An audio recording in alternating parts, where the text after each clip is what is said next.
Bienvenue dans Smart Bourse, votre émission quotidienne sur Smart for Change. Pour rester à l'écoute des marchés, chaque jour, vous nous retrouvez en direct à 17h à la télévision, via vos box. Vous nous retrouvez dans la foulée, en replay, le soir sur bismart.fr ou encore en podcast sur l'ensemble de vos plateformes préférées. Au sommaire de cette édition ce soir, une année 2026 qui démarre sur les chapeaux de roue avec déjà beaucoup de sujets pour la communauté des marchés et des investisseurs et Donald Trump qui est évidemment sur tous les fronts géopolitiques, bien sûr, le Venezuela, l'Iran, le Groenland, mais des sujets également qui vont nous animer dans les prochains jours, les prochaines semaines. Quid de la décision de la Cour suprême sur la validité d'une bonne partie des tarifs douaniers qui ont été mis en place et décrétés par Donald Trump au cours de l'année 2025. Qui sera le prochain président de la Réserve fédérale américaine?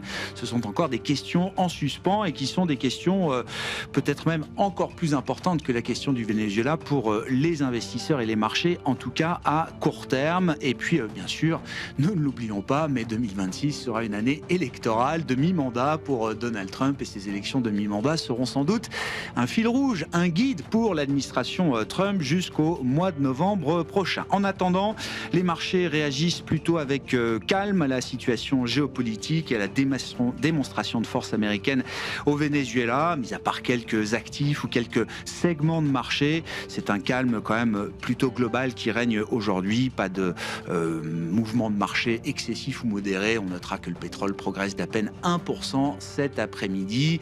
L'or et l'argent, les métaux précieux dans leur ensemble, eux, continuent leur envolée, mais viennent confirmer une tendance qu'on a déjà vue tout au long de l'année 2025. Et sur les actions, là aussi, les équilibres sont préservés sans mouvement extraordinaire. Pauline Gratel vous apportera plus de détails sur cette séance pleine aujourd'hui sur les marchés. Et puis comme chaque lundi, nous reviendrons sur l'actualité très américaine dans notre dernier quart d'heure, notre quart d'heure américain du lundi. Pierre-Yves Dugas sera avec nous. Nous évoquerons notamment les sujets budgétaires alors que la grande et belle loi fiscale de Donald Trump entre en vigueur à partir de cette année. Qui en profitera le plus? Qui en profitera le moins? Réponse avec Pierre-Yves Dugas à partir de 17h45 en direct.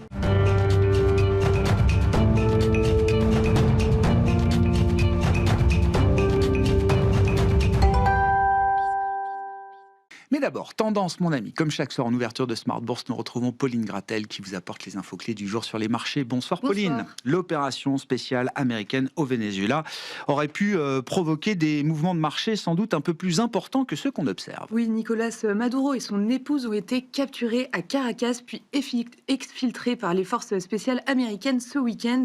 Le président vénézuélien doit comparaître ce soir devant un juge aux États-Unis.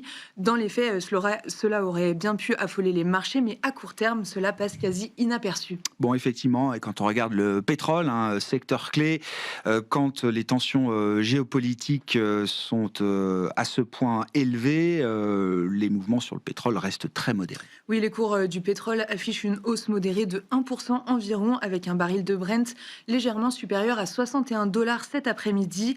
Malgré des réserves pléthoriques, le Venezuela ne pèse aujourd'hui pas grand-chose dans l'approvisionnement mondial et les marchés l'ont intégré depuis longtemps. En parallèle, l'OPEP+, qui a tenu sa réunion dimanche, a décidé de maintenir sa production. Qu'en est-il des autres grands marchés macro, à commencer par les marchés obligataires, Pauline? Le rendement américain à 10 ans reste très stable, entre 4,15 et 4,20%.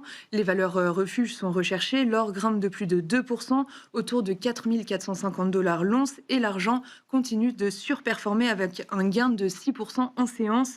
La séance est globalement calme, donc, après cet événement majeur politiquement, mais de second plan économiquement. Bon, quelques secteurs, vous avez cité les métaux précieux, mais d'autres secteurs dans l'univers action réagissent quand même de manière significative. On pense au secteur de la défense ou encore aux majors pétrolières américaines. Oui, ConocoPhillips, ExxonMobil ou encore Chevron bondissent de 4%. En France, Thales et Dassault Aviation sont en hausse de plus de 4% au cours de la séance. Safran gagne 2% environ.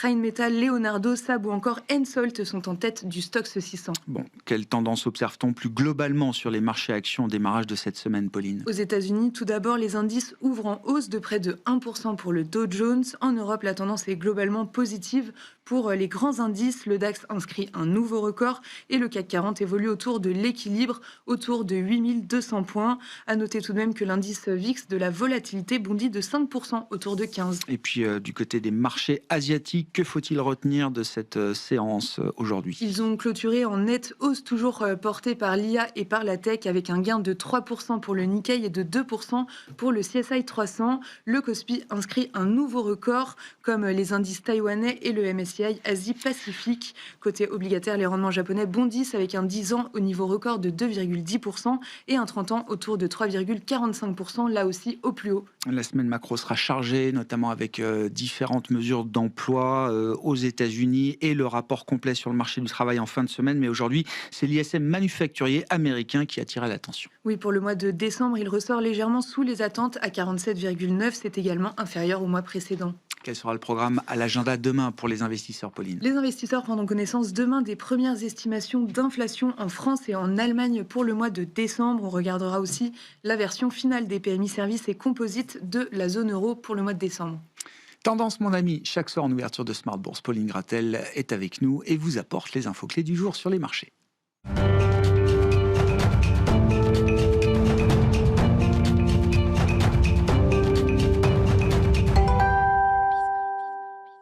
Trois invités avec nous chaque soir pour décrypter les mouvements de la planète marché. Olivier Ringard est à nos côtés, le directeur des investissements de Neuflis OBC. Bonsoir Olivier. Bonsoir. Alain Pitous nous accompagne, Senior Advisor ESG. Bonsoir Alain. Bonsoir. Et Gilles Etcheberry-Garay est également à nos côtés, le président et directeur des investissements d'Elcano Asset Management. Bonsoir Gilles. Bonsoir. Bienvenue messieurs, merci d'être avec nous pour cette émission de rentrée, de reprise et une actualité géopolitique déjà intense. Gilles, je me tourne vers vous. Qu'est-ce qu'on peut dire ? Alors c'est un sujet assez récurrent, marché et géopolitique. On parle bien sûr là notamment du cas vénézuélien avec cette démonstration de force, cette opération spéciale américaine au cours du week-end. Qu'est-ce qu'on peut dire de cette relation entre marché et géopolitique et qu'est-ce qu'il faut retenir ou comprendre de la stratégie américaine concernant le Venezuela spécifiquement aujourd'hui ?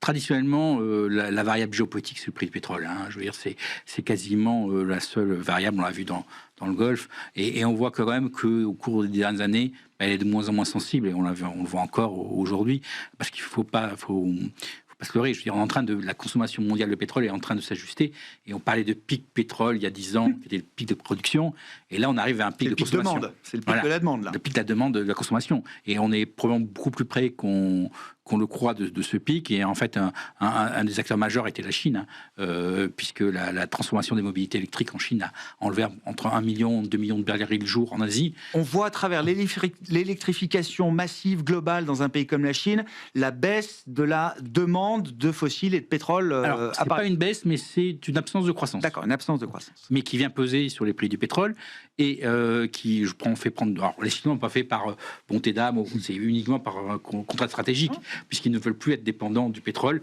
vénézuélien. C'est un des premiers importateurs de pétrole vénézuélien ou iranien, parce que c'est aussi un événement géopolitique qui passe inaperçu. L'Iran est peut-être en train de changer.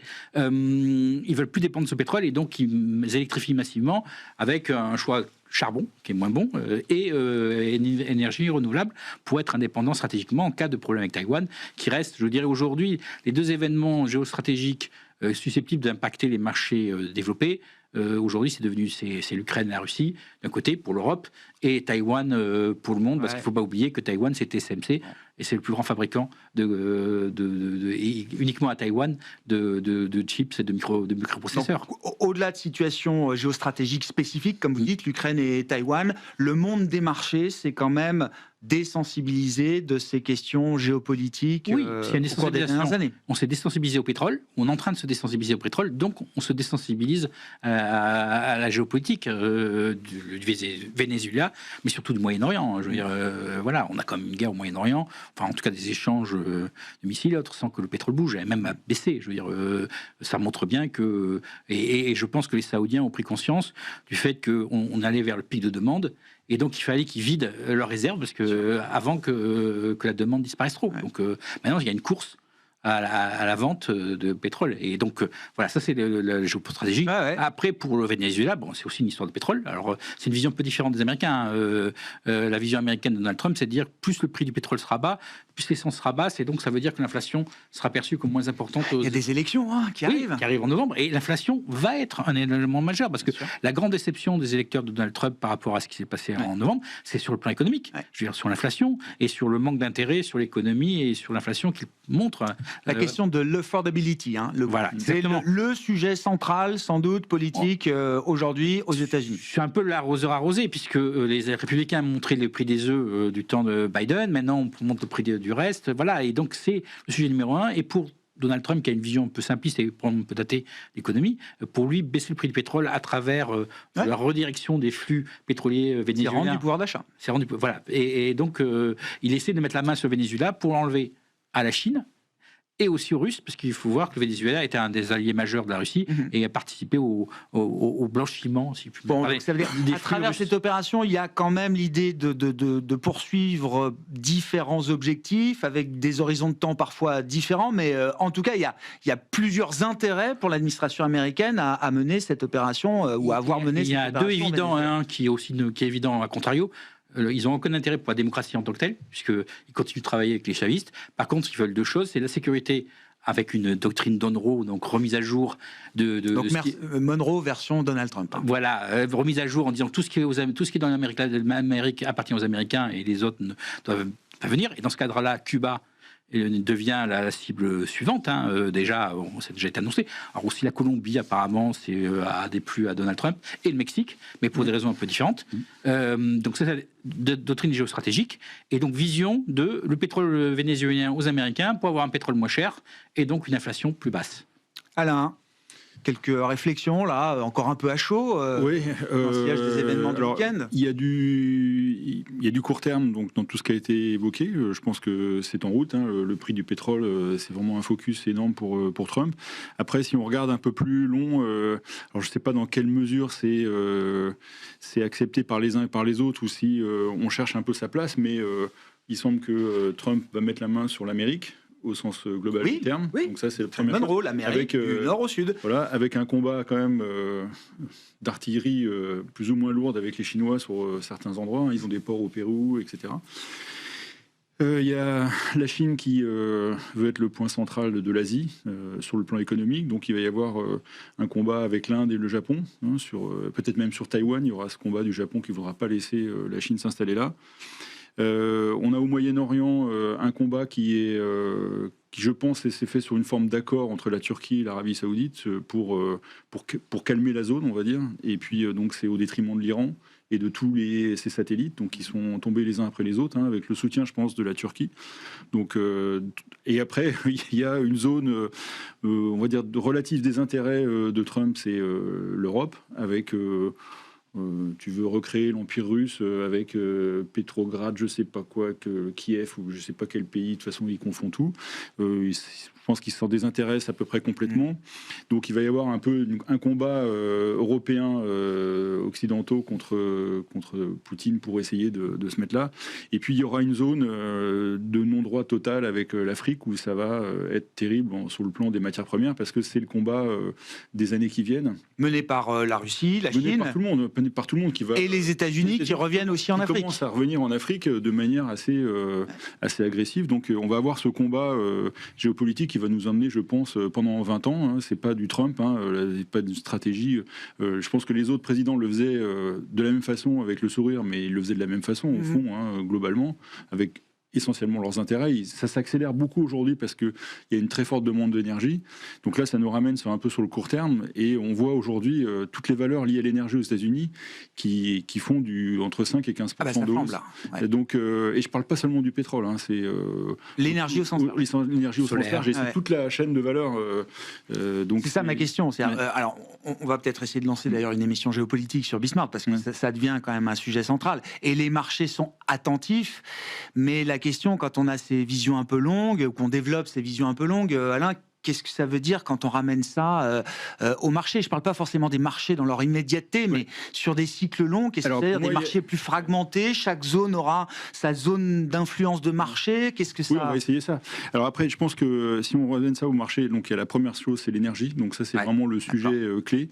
Et la deuxième chose, c'est la manière dont on va se servir des banques centrales pour, comme bras armé de ce truc-là. L'arme sur les marchés, c'est les banques centrales. Si on regarde encore une fois, c'est les Américains, Trump est en train de mettre la main sur un système financier, monétaire, bancaire, les stablecoins pour ajouter un peu de modernité dans tout ça, pour avoir une zone dollar toujours forte. Donc ça, c'est vraiment son point clé. Les Chinois sont en train de faire la même chose de leur côté avec une banque centrale qui est aux ordres. On a la banque centrale japonaise qui est aux ordres. Et puis on a l'Europe, encore une fois, qui joue l'indépendance avec des gens qui croient que il faut être indépendant, que c'est super, que c'est l'alpha et l'oméga. Et on s'aperçoit que on se plante aujourd'hui et ça nous plantera demain? Ou est-ce que ce qu'on essaye de tenir ou de maintenir aujourd'hui, c'est-à-dire l'idée que ça reste un peu respirable quand même, Alain, est-ce que c'est un choix qui peut payer aussi à moyen terme, moyen-long terme? Et moi, je pense qu'aujourd'hui, si on raisonne en se disant quels sont les deux enjeux, c'est l'énergie et la souveraineté de la défense, il faut que ça soit financé. Et ça ne peut pas être autrement qu'avec une incitation forte et un accord politique qui soit à la fois de la Banque centrale, qui remet de l'argent dans la machine, et les politiques. Alors après, ils sont ce qu'ils sont, les politiques, je ne juge pas ça. Simplement, on n'a pas cette dynamique-là. Et je pense que, on regarde les réactions sur l'invasion, enfin, je ne sais pas sur l'invasion, comme s'il y avait une invasion. Venezuela? Sur l'opération spéciale. L'opération spéciale, oui. Voilà, c'est ça. L'opération spéciale vénézuélienne. On y va totalement en ordre dispersé entre les Espagnols, les Italiens, les Français, les uns et les autres. Oui, mais c'est... Comment on peut avoir une dynamique économique? Parce qu'il faut raisonner, c'est pas en faisant des exemptions fiscales et des bouchons qui se perdent pas qu'on va y arriver. Vous voyez, je plaisante avec ça, mais c'est terrible, quoi. Il faut être vraiment aligné. On n'est pas aligné aujourd'hui. Ça, c'est un vrai sujet. Il y a quand même des plans sur la table. Enfin, je veux dire, Next Generation EU, Rearm EU, le Chips Act. Il y a quand même des plans, ça on sait faire, avec de l'argent et des enveloppes budgétaires qui vont avec. Et je compte même pas le plan allemand et l'Allemagne qui a connu un virage budgétaire historique peut-être en 2025. Alors je veux bien l'histoire des bouchons sur les bouteilles d'eau, effectivement. Non mais je sais, mais on en est tous là. Ouais. Mais derrière ça, il y a aussi d'autres histoires. Il y a d'autres histoires, mais pour le moment, elles mettent beaucoup de temps à venir, quoi. Ça commence, mais c'est pas encore ça. Olivier, vos réflexions sur ces sujets un peu géopolitiques, géostratégiques, et puis oui, ça nous amène à la place de l'Europe, au thème de l'autonomie stratégique pour l'Europe, de la souveraineté européenne, et je vois quand même que c'est un thème qui se développe. Une des manières de le mesurer, c'est de voir le nombre de fonds qui sont lancés par des sociétés de gestion ces dernières semaines et ces derniers mois sur ce thème-là. Alors, quelques réflexions. Premier élément, ça confirme qu'on vit dans un monde de prédateurs. Ça, tout le monde était plus ou moins au courant, mais c'est une nouvelle illustration de ce monde de prédateurs. Ça confirme également que c'est la première matérialisation de la nouvelle stratégie américaine, sur sa stratégie de sécurité qui a été publiée l'année dernière. Et puis, c'est une nouvelle illustration d'un monde qui est en train de se fragmenter, comme vous le disiez, avec 4 dimensions: politique, économique, financière, et la dernière qui est en train de m'échapper, technologique. Donc ces quatre fragmentations sont là et sont en train de redessiner notre monde et notre système économique et financier mondial pour les probablement 20 prochaines années. L'Union européenne, là-dedans, elle est un peu coincée entre la Chine et les États-Unis. Elle est écrasée par la Chine d'un point de vue économique et elle est abandonnée par les États-Unis d'un point de vue de la défense. La bonne nouvelle, c'est qu'on a fait le constat, mais comme je lisais dans un papier, on est les champions du constat.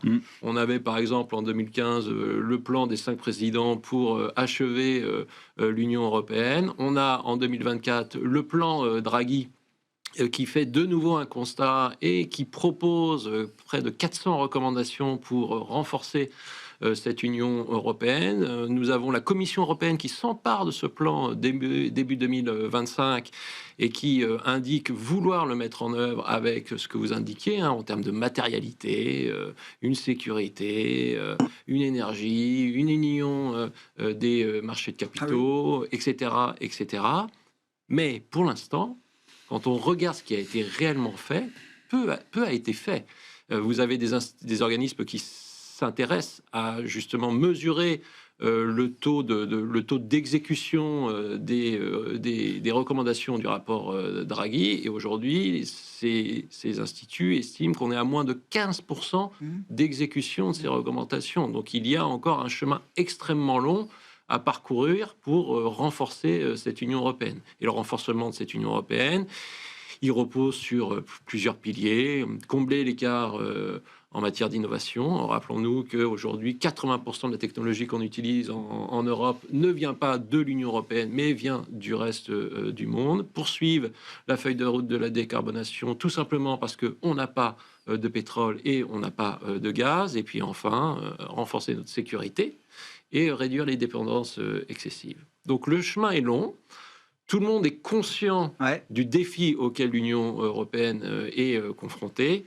À voir maintenant si on réalisera et si on exécutera ce plan. Je reviens à tous ces fonds et toutes ces stratégies qui se lancent sur ce thème, Olivier, avec l'idée de lever de l'argent, justement. Enfin, à ce stade, c'est difficile de dire si c'est juste un effet de mode ou si c'est vraiment un thème profond qui pourra accompagner l'investissement en Europe pendant plusieurs années.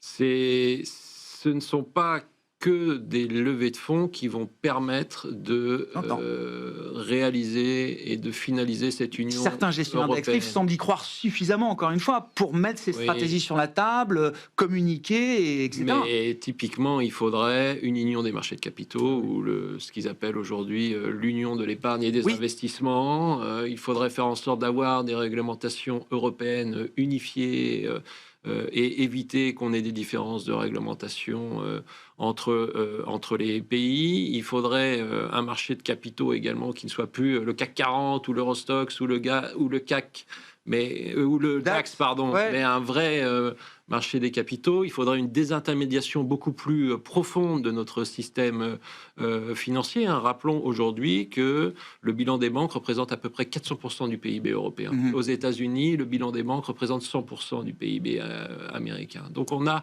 beaucoup de travail. Et c'est juste une question de temps, et ça peut prendre du temps, et sans doute trop de temps, parce que l'Europe exécute lentement, agit lentement, ou c'est encore ainsi? Est-ce qu'on se demande encore s'il y a la volonté politique d'aller au bout de l'histoire, de ce point de vue-là? Je pense, alors c'est un point de vue très personnel, je pense qu'il manque encore une vision commune au sein des instances européennes et des pays européens pour aller dans cette direction. J'ai l'impression, moi le côté positif quand même, c'est que en 5 ans, depuis le Covid on va dire, et depuis l'épisode de Brexit, la question c'est plus je vais me débrouiller tout seul, c'est-à-dire qu'il y en a encore quelques-uns qui traînent comme ça, mais c'est comment on fait pour s'intégrer dans une Europe qui se développerait, qui ferait des avancées, parce qu'on voit même Mélanie qui était quand même pas très chaude sur l'Europe, qui est devenue une fervente partisane de l'Europe et qui permet d'avancer sur ce thème-là. Après, je pense que... Elle est en train de valider le Mercosur. Oui. Mais non, mais... Oui, parce qu'elle joue sur son terrain. C'est moi, je trouve ça assez normal, mais bon.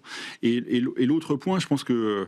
Et c'est là qu'on voit qu'il manque cette dynamique de la Banque centrale. C'est-à-dire que le jour où la Banque centrale injecte massivement, met les taux à zéro, il y a plein de sujets qui peuvent avancer assez facilement. Alors, ça aura des effets de bord, mais qu'est-ce qui vaut mieux? L'action de la Banque centrale ne peut être que la conséquence d'une volonté politique qui a été clarifiée, unifiée. Mais si déjà moi, je me mets à la place d'une banquière centrale ou d'un banquier central comme Christine Lagarde. On n'a pas envie de mettre la charrue avant les bœufs, quand même. D'accord, mais ça éviterait de mettre en place des trucs récessifs à droite à gauche. La France va s'arrêter avec toutes les conneries qu'on entend. Non, mais je suis également assez convaincu qu'on a besoin en Europe de taux d'intérêt réel court terme négatifs. Ce que l'on au moins pour le moment aujourd'hui, compte tenu... Et ça forgera une volonté politique? Non, compte tenu des besoins de financement, que nous avons sur tous les enjeux dont on vient de parler. Donc, premier enjeu 2026, que la Banque Centrale Européenne sorte du statu quo confortable dans lequel elle s'est enfermée. Probablement non, mais c'est un sujet sur cette volonté politique, elle va avoir du mal à émerger avec une France qui n'est pas en bon état politiquement. D'accord. Donc, premier enjeu, remettre de l'ordre dans les finances publiques françaises pour permettre à la Banque Centrale Européenne de reprendre Pour permettre une à la action. France de restaurer sa crédibilité vis-à-vis de ses partenaires et en particulier vis-à-vis de son partenaire allemand, et que les deux pays décident d'une feuille de route bien établie, appuie sur une stratégie monétaire agressive. Gilles, Oui. Non, je veux dire, oui. discute de l'Europe. Disons que, il y a des choses qui sont faites, parce que on a un truc aussi prosaïque que la production d'obus de 155 mm, qui sont le cœur de ce qui se passe en Ukraine. On est passé de 80 000 à 500 ou 600 000 produits par annuel. Je veux dire, l'Ukraine, maintenant, s'appuie uniquement sur la production d'obus européenne quasiment, ce qui était inexistante il y a 3 ans. Il n'y a pas partout C'est quoi ça? C'est l'embryon, enfin c'est ce qu'on l'Europe de la défense qu'on n'a jamais voulu nommer comme étant l'Europe de la défense qui est en train de se construire. Parce que si je ramène ça au marché, effectivement, avec les banques, c'est l'autre secteur qui a le plus progressé en 2025 en Europe, le secteur de la défense. Le secteur de la défense, tout à fait, à juste titre. Il y avait des investissements massifs. Dans certains endroits, ça a mieux marché. Les munitions, parce que c'était un endroit qui était déjà... il n'y a plus que 2 ou 3 producteurs en Europe, donc ça a été fait assez facilement. Là où il y a plusieurs producteurs en Europe, on a déjà plus de problèmes. On voit sur les tanks, on voit sur le SCAF, on voit sur des choses comme ça, où les enjeux de politique industrielle, où chacun quand même a envie de maintenir ce qui est chez soi et d'arriver sur... Donc là, il n'y a pas de vision commune, mais c'est aussi quelque part des jalousies ou des périmètres nationaux, qui est sur des choses comme l'artillerie, les explosifs, par exemple. Il y a eu un effort énorme de fait. Après, sur la défense, hormis l'aérien, je veux dire, aujourd'hui, les principaux producteurs de tanks en Occident sont en Corée du Sud et en Europe. Véhicules blindés, c'est pareil. C'est même British, pas Aerospace, mais qui fabrique les véhicules blindés américains. Les principaux constructeurs navals restent. L'Europe a encore des constructeurs navals, ce qui n'a pas exactement les États-Unis. Il reste sur l'aérien et le renseignement, où on est dépendant sur les États-Unis, et ce qui forge aussi la position européenne par rapport à l'enjeu de l'Ukraine, qui est l'enjeu numéro 1 pour la sécurité européenne aujourd'hui. Je veux dire, le fait que l'Ukraine tienne, avec tous les enjeux au niveau des drones et de la nouvelle configuration de la guerre moderne, et l'enjeu sécuritaire numéro 1 pour l'Europe. Et ça, vous dites, ça doit attirer des investissements. Ça doit, normalement, encore une fois, je reviens aux performances de marché, enfin, je reviens à la logique de marché, c'est quelque chose qui doit pouvoir encore fonctionner pour un investisseur. Ça dépend de ce qui se passe. L'enjeu numéro 1 pour l'Europe, c'est ce qui va se passer je pense en 2026, entre l'Ukraine et la Russie. Bon, et donc, si ça se calme, voir si ça s'arrête, qu'est-ce que ça implique pour les marchés? Le marché est allé trop loin en mettant un prix trop élevé sur certaines valeurs de la défense? C'est comment ça s'arrête. D'accord. Si on s'arrête sur une version coréenne, je veux dire, l'industrie de la défense coréenne ne s'est pas arrêtée avec l'armistice de 53. Au contraire. Voilà. Et donc, je pense qu'il y aura un peu moins de fièvre dans l'immédiat, je veux dire, donc effectivement une urgence, mais derrière, le but c'est d'avoir une Ukraine qui se défende avec une armée, on parle de 600 800 000 hommes, ce qui est déjà énorme et qu'il va falloir financer. C'est la deuxième armée de l'OTAN, si on est à 800 000 hommes, même devant les Turcs, donc ça devient une armée énorme. Donc je veux dire que l'appétit pour la défense durera tant que la Russie existera dans sa version agressive actuelle. Si la Russie, il y a un cessez-le-feu, et 2, évolue politiquement et dans son impérialisme, je dirais, historique, irrédentiste, ça changera la donne stratégique pour l'Europe. Une fois que la Russie disparaît militairement, si elle disparaît militairement, il n'y a plus de menace directe sur l'Europe, à part le Groenland éventuellement avec l'Amérique, ce qui change complètement la donne dans l'autre sens. Mais voilà, donc pour moi, oui, il y a eu un réveil brutal et inattendu, à la fois sur la guerre et après la rupture stratégique américaine. Les choses sont en route. Les choses ne sont pas aussi noires en termes de savoir-faire et de capacité de production. Alors, parce qu'il faut savoir effectivement si un pays accepte de sacrifier ses blindés contre ses avions ou inversement. Et c'est là où on rentre dans le dur des négociations européennes. C'est là où il n'y a pas de perspective jointe. Mais c'est pas... Un point qu'on peut noter, Alain, là je me tourne vers vous, c'est quand même qu'au fur et à mesure de ce réveil brutal, la souveraineté s'est alignée avec les enjeux de soutenabilité, d'une certaine manière. Un secteur comme la défense, qui a toujours été historiquement exclu, un certain nombre de stratégies. Alors, j'ose plus dire ESG, Oui. mais si, c'est dans votre titre, l'acronyme. L'acronyme survie grâce à vous, Alain. Non, mais si, donc on parle de soutenabilité, d'autonomie stratégique. C'est ce qu'on disait en début d'émission. Je veux dire, c'est pas pour les beaux yeux de la planète qu'on le fait, mais c'est parce qu'il y a une question d'indépendance. Et de ce point de vue-là, l'Europe est capable quand même de bouger. Oui, enfin, non, ça, vraiment, pas plus que ça. Non, mais la défense, pour moi, c'est un sujet, c'est totalement régalien. Enfin, bon, on va pas parler de ça ici aujourd'hui, mais ça devrait pas être coté. C'est pas ça, mais c'est un sujet qui dépasse largement nos petits problèmes de boursiers, de notre PEA et tout ça. Enfin, c'est complètement. Là, pour le coup, on s'est rendu compte qu'on n'était plus en train de parler des mêmes choses, quoi. C'est-à-dire que nous, on était avec nos histoires à plat, et puis en fait, on a des volumes à je sais pas combien de dimensions, avec la tech, la cybersécurité, des problèmes d'investissement massifs. Enfin, l'ESG là-dedans, c'est vraiment un sous-sujet. Par contre, là où l'ESG est, pour moi, l'enjeu de l'ESG, c'est tout ce qui est autour de l'énergie. Et là, on retrouve la problématique de souveraineté. Et d'ailleurs, encore une fois, avec des manques en grid. Parce que c'est sans doute un meilleur exemple, mais cette idée d'alignement, quand même. Ben ça, là, pour le coup, et puis c'est... Enfin, si on n'avait pas ce problème de dépendance, si on n'avait pas eu ce problème de dépendance avec la Russie, on n'en serait pas là. Hein. C'est-à-dire que les histoires de Nord Stream et compagnie, ça nous a quand même bien planté. Et je pense que, et ça c'est des sujets, et là aussi on est encore parti pour des trucs à 10 ou 15 ans, hein, on le voit, parce qu'on produit de l'énergie non renouvelable, mais on ne sait pas la mettre dans les secteurs, dans le réseau de manière intelligente. Oui, j'ai vu les chiffres que vous avez publiés là. C'est dingue, quoi. Enfin, on se dit, mais c'est vraiment les gens qui réfléchissent, mais moi j'en reviens pas, quoi, parce que c'est des trucs qu'on entend depuis 10 ans. C'est-à-dire qu'on sait qu'il y a ce problème. Dans les réseaux n'a pas été fait pour absorber toute l'énergie renouvelable qu'on est capable d'injecter aujourd'hui. Oui, parce qu'en plus on a fait ça avec des subventions, c'est-à-dire qu'on a subventionné un truc. L'électrification, c'est dérouler du câble et du câble et du câble. Bah, bien sûr, c'est totalement de l'infrastructure. Il y a des enjeux stratégiques, parce que si on voit le plan de connexion qu'a fait l'Union européenne, qu'est-ce que c'est aujourd'hui? Il y a un excédent de production de renouvelables en Espagne et un déficit en Allemagne à cause des Russes. Voilà. Aujourd'hui, l'Union européenne dit OK, il faut aller redonner l'Espagne. Mais au milieu, il y a la France et ses centrales nucléaires qui a battu ses records d'exportation en 2026, qui n'a aucune envie que les renouvelables espagnols alimentent l'Allemagne. On est trop content de leur vendre notre énergie. Mais bien. Voilà. Et donc, c'est ça la problématique. C'est terrible, quoi. Donc, il y a des pays qui ont mené des stratégies. On a réglé son sort à l'Europe. Là. Non, mais c'est pas logique. Il y a des pays qui ont mené des stratégies qui ont été complètement déconnectés. Les Espagnols dans le renouvelable, les Allemands dans la sortie du nucléaire, les Français dans le maintien nucléaire.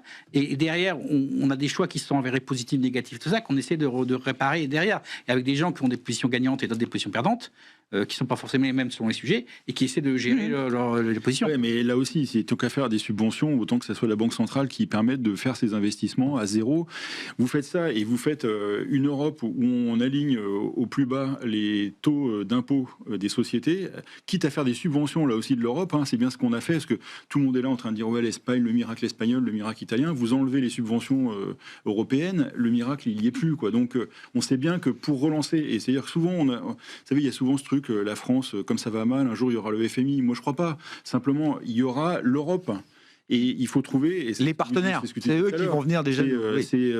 Bon, vous vous mettez avec un vrai gouvernement, un vrai président, et puis on va vous offrir un vrai financement. Et comme ils ont fait en Italie, en fait. Donc, il faut qu'il y ait ça. Mais ça, c'est un truc... il faut un truc politique fort de la Banque centrale. Ça viendra de là. Bon, malgré cet exercice de reality check, grâce à vous, 2026, messieurs, la réalité des marchés, c'est qu'on a vécu encore une année 2025... superbe, avec des performances positives sur la quasi-totalité des classes d'actifs. Alors, modulo le dollar, bien sûr. Je crois que le Bitcoin n'a pas dû terminer en hausse 2025. Le pétrole... La particularité, c'est que l'or physique est la première classe d'actifs et l'or virtuel est la dernière classe d'actifs en 2000. Oui, d'accord. Bon, enfin, en tout cas... des performances, toutes classes d'actifs confondues, et parfois encore des performances à deux chiffres. Qu'est-ce que ça implique pour l'investissement et la conduite des investissements en 2026, Olivier? Alors c'est vrai que 2025 est une très belle année, mais c'était une année quand même très compliquée à plusieurs titres. On a déjà eu une correction de très grande ampleur au mois de février, mars, avril, avec un choc qui posait la question de savoir si on rentrait pas dans un grand marché baissier. Deuxième élément, quand on regarde à l'intérieur des marchés, en particulier du marché américain et du marché européen, on constate qu'il n'y a que quelques secteurs qui surperforment le marché dans son ensemble. Donc aux États-Unis, on a les services aux communications, la tech. En Europe, on a les financières et l'industrie, au sein duquel le secteur de la défense est un fort contributeur. Et puis troisième élément, lorsque vous regardez au niveau des valeurs, vous constatez qu'aux États-Unis, vous avez à peu près 70% des valeurs de l'indice américain qui sous-performent l'indice, et en Europe, on est autour de 60%. Donc une très belle année, mais une année, somme toute, très compliquée. 2026, pour nous, les sujets sont les suivants. D'abord, le régime macro aux États-Unis et la politique monétaire de la Banque centrale américaine. Parce que le régime macro aux États-Unis, aujourd'hui, nous semble assez bien assis sur quelques facteurs forts et connus pour les prochains mois. On a la Big Beautiful Bill, qui va soutenir l'économie américaine. On a les investissements en intelligence artificielle annoncés qui vont continuer de se déployer au moins sur l'année 2026. On a un prix du baril de pétrole qui est en train de baisser, c'est quand même un facteur de soutien aux consommateurs américains. Et on a une banque centrale américaine qui est en train de baisser un peu les taux. Donc on a un melting pot assez favorable pour notre économie américaine. Se pose la question de savoir jusqu'où la Banque centrale américaine va aller et si celle-ci va perdre ou pas son indépendance. Trump va-t-il mettre la main sur cette Banque centrale américaine? Le jeu est très ouvert de ce point de vue-là. Le jeu me semble assez ouvert. Et il ne faut pas nécessairement douter de la volonté de l'administration Trump d'avoir une économie américaine très booming d'ici à la fin de l'année 2026. S'il faut remettre du carburant, on en remettra. On en remettra du carburant. Très, très, très probablement. Et nous pensons que l'administration Trump veut absolument une économie très booming, quitte à créer des déséquilibres macro-financiers à un horizon 5 ans. Qui seront autant de danger demain pour les marchés. Qui seront autant de danger après-demain pour les marchés. Bien qui poseront des questions. Ouais. Sur l'Europe, on voit deux éléments qui peuvent avoir un impact puissant sur les marchés. C'est d'abord ces avancées ou non dans cette Union européenne plus compétitive, et ensuite le conflit russo-ukrainien, puisque si on constatait un cessez-le-feu, ça serait probablement un puissant levier à une surperformance des marchés européens et un regain d'intérêt des grands investisseurs internationaux pour les marchés européens. Et puis enfin, dans le reste du monde, ce qui va retenir notre attention, c'est ce qui se passe au Japon, pas nécessairement en Chine, puisque la Chine nous semble être toujours dans cette dynamique de ralentissement structurel de sa croissance, mais ralentissement maîtrisé. Mais ce qui se passe au Japon, en particulier du côté de la politique monétaire et des taux longs japonais. Avec là aussi une volonté de relance budgétaire en parallèle menée par la nouvelle première ministre japonaise. Dans une vision globale macro que vous portez chez Elkann, avec une stratégie globale macro, quels sont les grands marchés macro? Enfin, qu'est-ce que vous attendez des grands marchés macro là en 2026? Alors, sur l'Europe, on est tout à fait d'accord. Sur nous, je pense qu'il peut y avoir la Russie est en train de s'épuiser économiquement, l'Ukraine est déjà épuisée. Il peut y avoir un accord russo-ukrainien et selon la qualité de cet accord, les marchés européens peuvent en bénéficier. Il y a un vrai potentiel de soulagement pour les prix des actifs européens. Non, puis de dynamique. Je veux dire, il va falloir construire l'Ukraine, armer, créer l'Ukraine. Enfin, je veux dire, ça crée un... Le marché n'a pas totalement anticipé encore toute cette situation. Non, elle est. On en parle quand même, de reconstruire l'Ukraine, etc. Mais aujourd'hui, on peut pas. Non, mais d'accord, mais certaines valeurs ont déjà profité de ça. Oui, mais ça peut s'accélérer avec la perspective de la décision. Donc ce potentiel, il n'est pas épuisé. Voilà, au détriment éventuellement un peu des facteurs de défense dans un premier temps, mais voilà. Ça, c'est... Les États-Unis, je veux dire, aujourd'hui, clairement, le consensus mondial, c'est sur l'accélération inflationniste, avec l'équipe Trump, évidemment, prête à faire tout ce qu'il faut pour... Après, là, il y a deux problèmes, je dirais, face à ça. Et donc, avec la hausse des matières premières, des métaux précieux, et on a une rotation aujourd'hui vers l'industrie, on le voit depuis quelques jours, au détriment de l'AI. Pour moi, là, enfin, c'est un vieil rengaine, mais l'AI va être l'enjeu, parce que c'est une année 2026 où l'AI doit montrer sa rentabilité. On parle de 500 milliards de $ d'investissement. Je veux dire, La rentabilité des CAPEX, c'est un sujet 2026. De toute façon, elle est déjà. On l'a vu sur les résultats de Meta, on l'a vu. Je veux dire, et on voit d'ailleurs un décrochage depuis novembre entre les hyperscalers, Microsoft, Meta, qui font plus rien.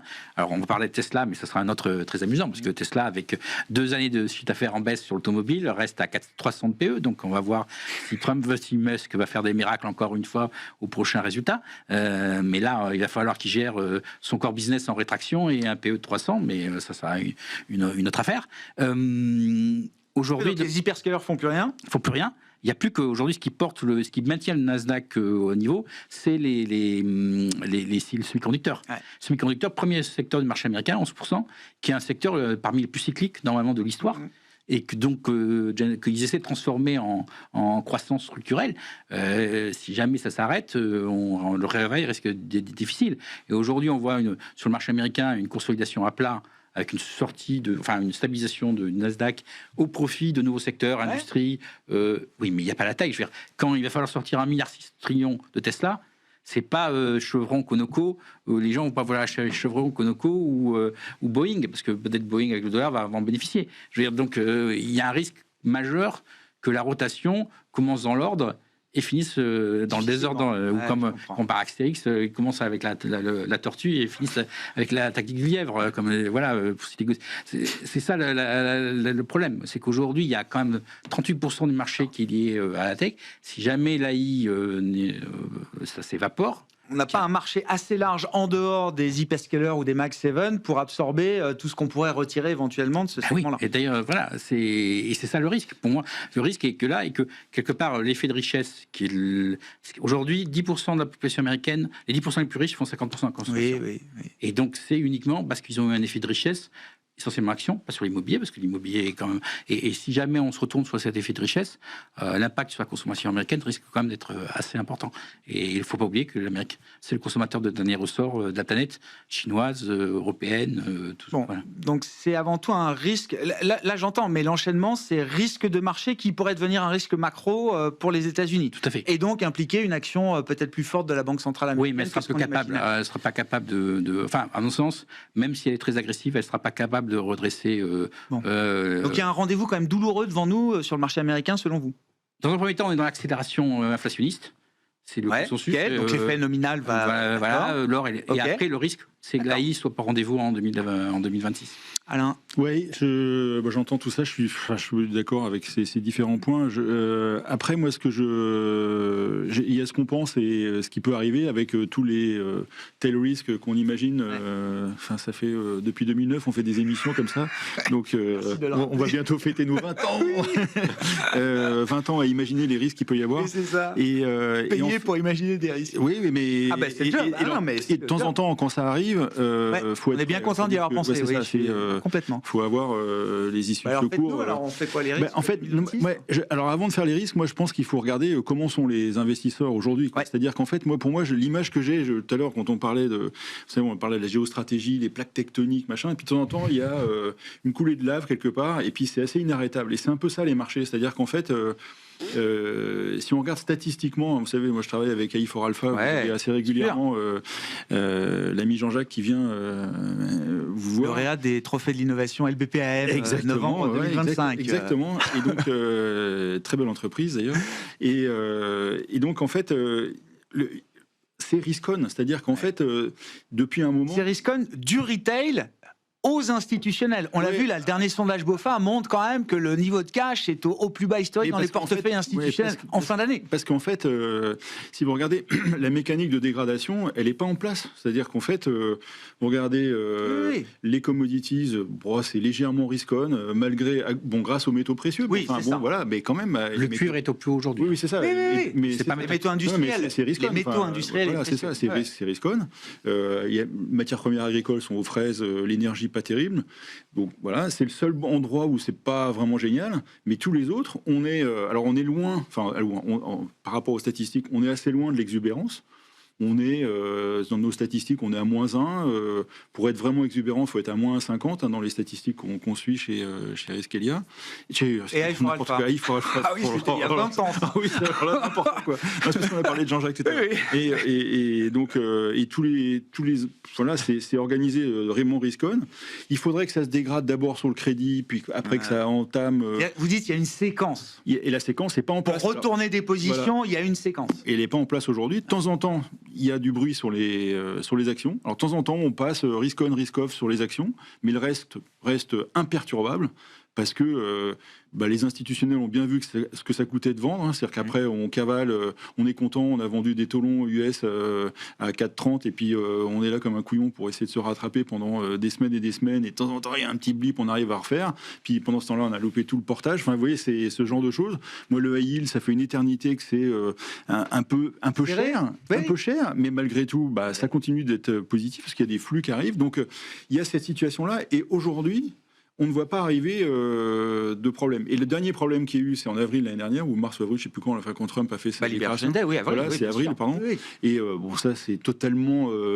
ça sort de nulle part. Et puis, ça a duré un mois, et puis c'était balayé par la coulée de lave qui emporte tout sur son passage. Donc, aller s'amuser à faire le malin, c'est très risqué.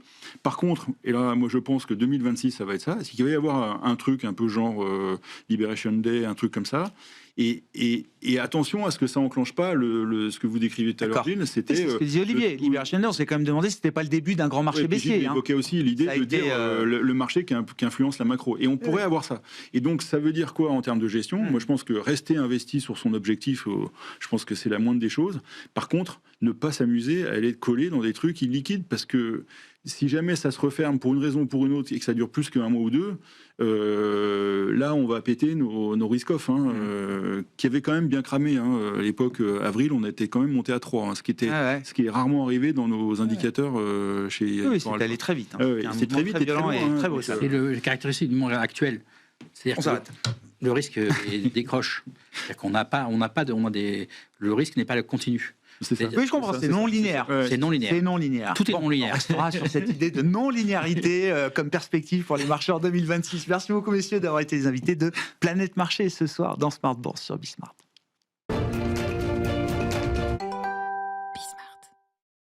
Le dernier quart d'heure de Smart Bourse, chaque lundi, c'est notre quart d'heure américain consacré à l'actualité politique, économique américaine. Et Pierre-Yves Dugas, que nous retrouvons à distance, notre correspondant américain. Bonsoir et bienvenue, Pierre-Yves. Tous mes meilleurs voeux pour cette nouvelle année 2026. Avant d'évoquer 2026 avec vous, Pierre-Yves, petit retour en arrière sur l'année 2025. Et j'aime bien cette histoire dans les marchés. Alors, est-ce que c'est un changement profond ou est-ce que c'est une parenthèse ? En tout cas, le retail à la main. Et quand je dis le retail, ce sont les investisseurs particuliers qui, en 2025, ont sans doute mieux navigué que les grands investisseurs institutionnels et autres gestionnaires d'actifs dans l'univers des marchés, Pierre-Yves.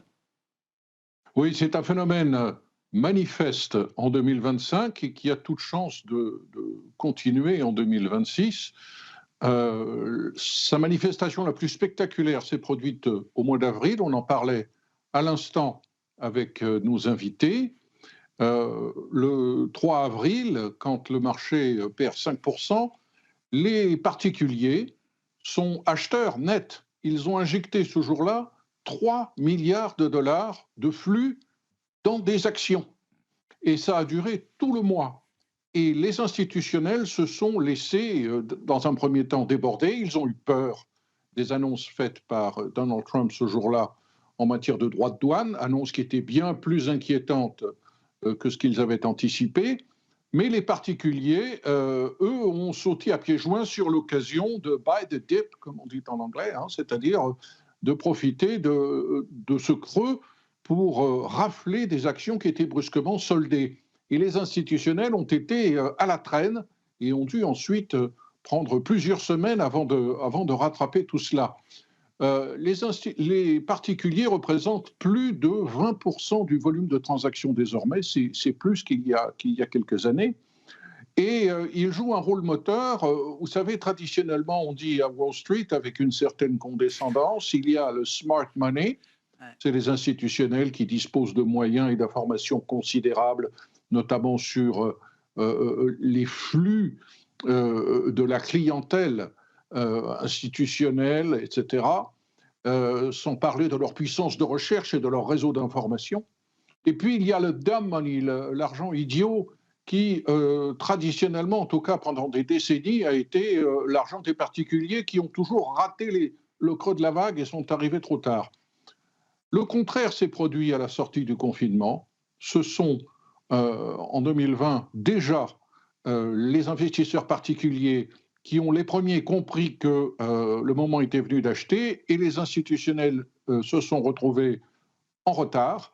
La même chose s'est produite cette année au mois d'avril. JP Morgan a fait des calculs et a observé qu'une forte proportion de portefeuilles d'investisseurs individuels a battu les indices cette année et a battu des professionnels. Et c'est intéressant de voir que deux phénomènes. D'abord, les particuliers maintenant sont sur tous les marchés. Les cryptos, les marchés de matières premières et par le biais de fonds cotés, des marchés qui étaient jusqu'à présent réservés aux professionnels par le private equity. Deuxième phénomène intéressant, ils sont de plus en plus jeunes. Il y a une statistique qui m'a fait tomber de ma chaise, qui, je pense, vous surprendra, Grégoire. Je m'accroche. On a posé la question en 2015 à des Américains entre 22 et 25 ans. On leur a demandé, avez-vous, dans votre compte chèque, puisé pour investir dans des actions ? En 2015, 6% d'entre eux l'avaient fait. En 2025, un tiers l'a fait. Ils ont découvert la bourse au moment du confinement, ils s'embêtaient à la maison, ils ont toutes sortes d'applis qui sont conçues pour les jeunes, eToro, Robinhood, j'en passe et des meilleurs. Ils sont accros d'une forme de boursicotage qui leur rappelle le jeu, le casino et les paris sportifs. Ce n'est pas forcément une bonne nouvelle. Et ils sont là pour rester, et ils sont d'autant plus jeunes qu'ils n'ont pas connu, comme certains plus âgés, suivez mon regard, le pic du Nasdaq en 2000. Et le Nasdaq qui, de 2000 à 2022, a perdu 78%, ils étaient trop petits pour s'en rappeler. Et on a également oublié de leur dire, probablement, qu'avant que le Nasdaq ne retrouve son niveau de 2000, il a fallu attendre 2015.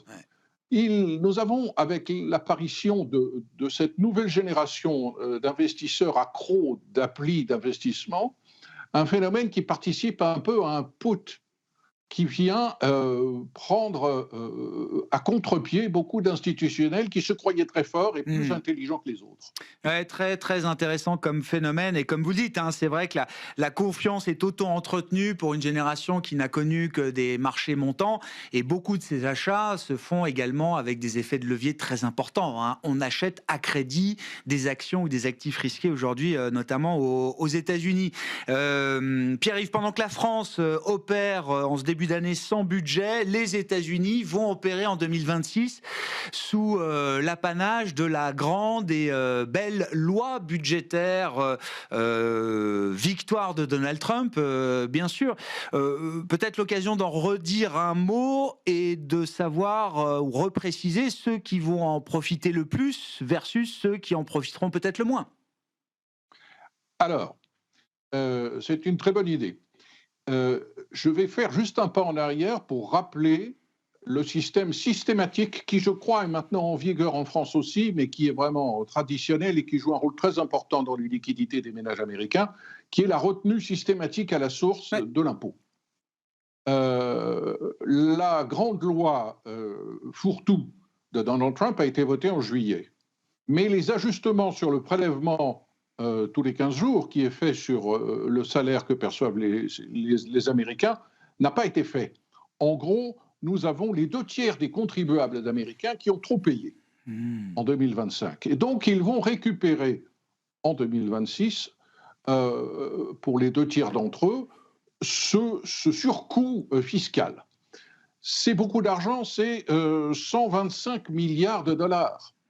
À cela va s'ajouter les nouvelles baisses d'impôts qui entrent en vigueur, qui frappe en particulier les Américains qui dépendent de pourboires. Et tout cela va injecter potentiellement dans la consommation ou dans l'investissement et dans l'épargne beaucoup de liquidités supplémentaires. Et ça va faire plaisir aux Américains qui payent des impôts. Alors, bien entendu, c'est le problème classique de la stimulation de la consommation par la baisse d'impôts. N'en profitent que par définition ceux qui payent des impôts. Et par définition, ceux qui payent des impôts, ce sont les gens qui sont plutôt riches, parce que les pauvres ne payent pas d'impôts. Donc nous avons un phénomène qui va être, de manière comptable, extrêmement stimulatif de la consommation, mais qui va surtout favoriser les riches, parce que les pauvres, au contraire, vont être victimes, à l'inverse, de limitations qui ont été introduites dans cette loi chère à Donald Trump en juillet, limitations ou augmentations ou réductions, en tout cas, des avantages sociaux qui leur étaient consentis, notamment au titre du programme de l'aide alimentaire, Food Stamps, et suppression des subventions accordées aux Américains qui sont obligés de souscrire à une police d'assurance maladie. Ce qui veut dire en net qu'en gros, 30% des Américains les plus pauvres vont perdre du pouvoir d'achat, 30% au milieu vont à peu près être en situation neutre, et les 30% les plus riches, eux, vont en bénéficier. Et les chiffres sont importants, les estimations du labo de recherche de l'université de Yale sont assez édifiantes. Pour les 10% les plus pauvres, c'est une perte nette sur 12 mois de $2 200 à peu près. Pour les 10% les plus riches, c'est un gain net de $9 700. Donc nous avons, on le sait depuis déjà maintenant plusieurs trimestres, en gros, les 10% américains les plus riches qui représentent 50% de la consommation. Ce phénomène risque de s'aggraver et l'écart entre les plus riches et les plus pauvres en termes de capacité à consommer va encore se creuser. D'où effectivement ce risque de voir une économie américaine qui continue de croître mais qui est dépendante de la bonne humeur des riches, qui, en cas de coup de grisou sur les marchés boursiers, pourrait avoir un effet richesse qui joue à la baisse. Merci beaucoup Pierre-Yves, merci pour ce décryptage hebdomadaire des enjeux américains dans ce quart d'heure américain. Pierre-Yves Dugas, notre correspondant américain, avec nous chaque lundi dans Smart Bourse sur Bismart, en direct à 17h45 si vous nous suivez en live, ou à retrouver bien sûr en replay sur bismart.fr ou en podcast sur l'ensemble de vos plateformes préférées.